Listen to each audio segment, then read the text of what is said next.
예수님은 누구실까요?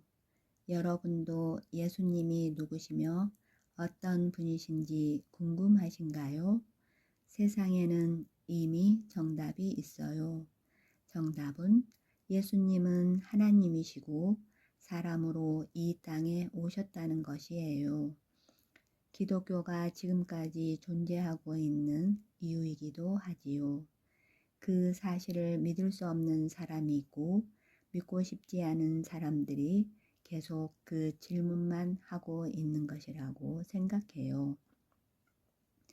저에게는 예수님이 하나님이 되신 것을 확신하게 되었던 사건이 있었는데요. 그 간증도 전해드릴게요. 예수님이 누구신가에 대하여는 말들이 참 많아요. 먼저 자신이 알고 있는 예수님은 어떤 분이신가요? 아마 기독교인들조차도 명백하게 답을 하지 못하는 사람들이 많을 것이라 생각해요. 교회에서 들었던 내용으로 어슴푸레하게 예수님을 생각하고 있겠지요. 지금도 하나님께 양육을 받았던 이스라엘 사람들도 예수님이 하나님이심을 깨닫지 못하고 있으니 비극이다라는 생각을 하고 있어요.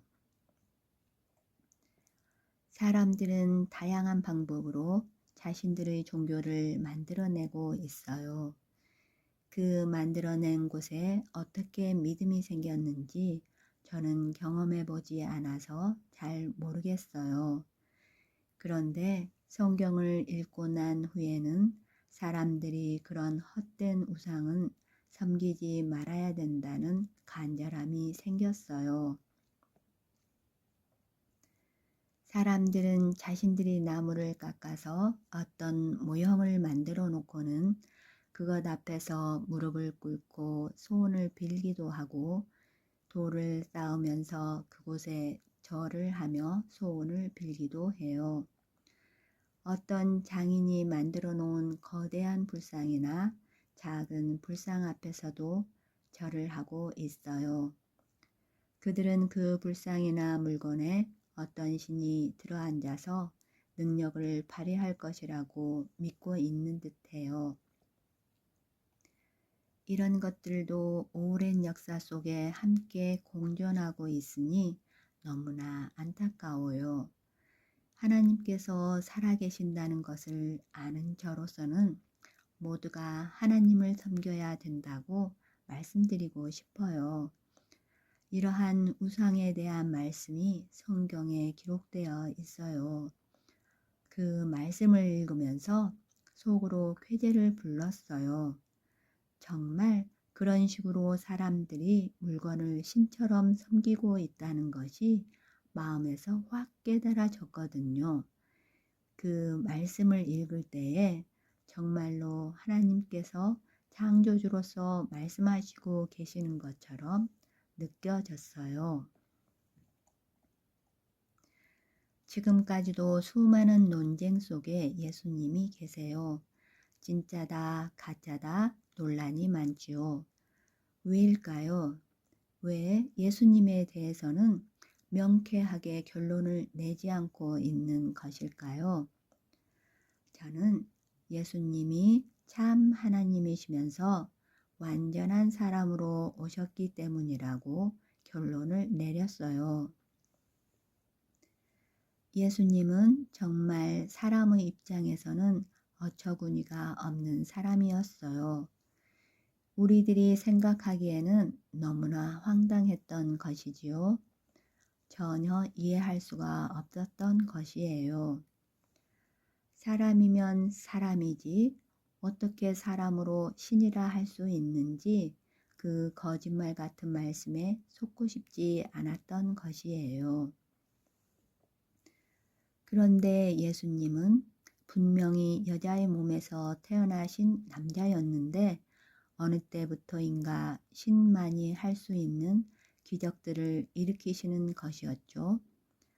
이때부터 믿음이 어떤 것인지 가늠할 수 있는 기준이 생긴 것 같아요. 예수님이 일으키시는 기적을 보고 따르는 사람들도 많았지만 완전하게 예수님을 하나님으로 인정하며 따르는 것이 아니었어요. 구약의 성경 말씀을 달달 외우고 있던 유대인들이 왜 예수님을 외면하였는지 공감을 해요. 진짜로 예수님이 하나님이셨다는 것이 유대인들에게는 큰 비극이 되었던 것처럼 보여요. 그러나 예수님은 사람과 같지 아니하시니 더 큰 은혜가 유대인들에게도 있을 것이라 믿고 있어요. 저를 하나님께서 선택하신 것이 분명합니다. 이 신비로운 사실을 완전히 믿을 수 있으니까요. 이 대목에서 하나님의 크신 은혜에 감사를 드린다는 말씀을 드리고 싶어요. 하나님 아버지, 은혜에 감사를 드립니다. 그럼 저는 어떻게 이 믿음을 가질 수 있었을까요? 저는 여러분들께 성령님을 구하라고 말씀드리고 싶어요. 이 결론은 아주 사적이지만 하나님은 살아계시잖아요. 그러니 성령님을 구하시면 분명히 주실 것이라고 확신을 합니다.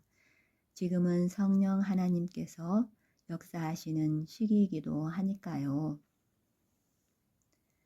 제가 처음 신앙생활을 할 때에는 성경을 좋아해서 많이 읽었지만 하나님을 생각하면서 읽지는 않았어요. 성경 전체에 어떤 내용이 있는지 궁금하지 않았어요. 그냥 시편이나 잠언을 보면서 범사에 지켜야 할 도리들, 뭔가 시적이면서도 교양을 갖추는데 도움이 될 것 같아 자주 읽었어요. 교회는 다녔지만 예수님에 대하여는 십자가를 지고 가셨고 십자가에 죽으셨다 정도만 알고 있었지요. 구원이나 죄 이런 것에 대해서는 지식이 없었어요. 설교 시간에 들었을 텐데도 알지를 못했어요. 그러다가 방언을 하면서 하나님께서 살아계신다는 것을 확신하게 되었어요.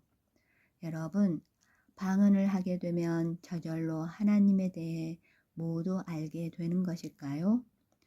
방언을 하면 하나님께서 뿅 하고 나타나셔서 나는 이러이러한 신이다 라고 소개를 하실까요? 아직 방언을 받지 못한 분들은 혹시 그러지 않을까 궁금하시지요?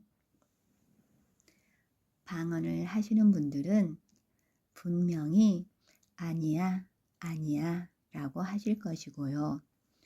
하나님은 아무리 영원한 시간을 가지고 살고 계시지만요. 각 개인에게 나타나셔서 소개는 하지 않으실 거예요. 이미 모세에게 나타나셔서 하나님에 대하여 소개를 하셨거든요. 방언을 받은 후에 하나님께서 제게 말씀하셨어요. 먼저는 7일 금식을 해라. 둘째는 성경을 읽어라 였어요. 어떤 방법으로 말씀을 하셨는지 궁금하시지요? 하나님께서 말씀을 하실 땐 마치 내 몸 안에 장기들이 하나도 없는 빈 공간처럼 그곳에서 소리가 들려요. 몸 안 어느 지점에서부터 말소리가 들리는데 음성 같기도 하고 몸속 어느 공간에 글씨가 피어오르는 것 같기도 해요. 분명히 귀로 들리는 것이 아닌데도 들을 수 있다는 것이에요. 그때 저는 생각했어요. 아니, 사람 몸이 이렇게 생겼나? 몸통이라더니 정말 그런 것인가? 너무너무 신비로운 경험이었어요. 전혀 상상하지 못할 일이 일어난 것이었어요. 몸 밖에서 나는 소리가 아니라 몸 안에서 전해질 수도 있다는 것을 체험하면서 사람 몸에 대하여 다시 생각하는 기회가 되었어요. 더 신비로운 일은 다음 기회가 되면 또 전해드릴게요. 그래서 그때 성경을 창세기부터 읽게 되었어요. 성경을 읽으면서 알게 되었어요. 성경은 그냥 책이 아니라는 것을요. 여호와 하나님께서 창세기부터 요한계시록까지 계속 말씀을 하시고 계시는 것이었어요. 모세에게 하나님의 말씀을 기록하게 하셨고 선지자들과 제자들을 통해서도 하나님께서 계속 말씀을 하시고 계셨던 거예요. 하나님께서 그렇다고 기록하여 주신 그대로였지요. 하나님께서 말씀하신 대로 모세 오경이 기록되었다는 것을 알고 계시지요. 모세 오경도 하나님의 말씀이에요. 성경은 진짜로 역사 속에서 하나님께서 하신 일들을 기록한 경전입니다. 하나님께서 사람들이 궁금해하는 것들에 관해 세세하게 기록으로 남겨두셨어요. 우리나라에서 조선왕조실록 같은 역사적 사실을 글로 기록해둔 것처럼 하나님께서도 하나님의 역사를 기록하고 계셨던 거예요. 하나님과 예수님이 어떤 분이신지 궁금하시면 성경 말씀을 꼭 읽어야 된다고 주장합니다. 그냥 기도만 해서는 하나님에 대하여 잘 알 수가 없어요. 하나님과 영적인 교류만 하고 있어서 영이신 하나님에 관해 다 알 수가 없어요. 그러니 꼭 성경 말씀을 읽으세요. 기도도 많이 하시고요. 성경 말씀을 읽을 때는 하나님께서 말씀하시고 계시는구나 라고 생각해 보세요. 그러면 하나님에 대해 잘 알게 되고 하나님에 대한 강한 믿음이 생길 거예요.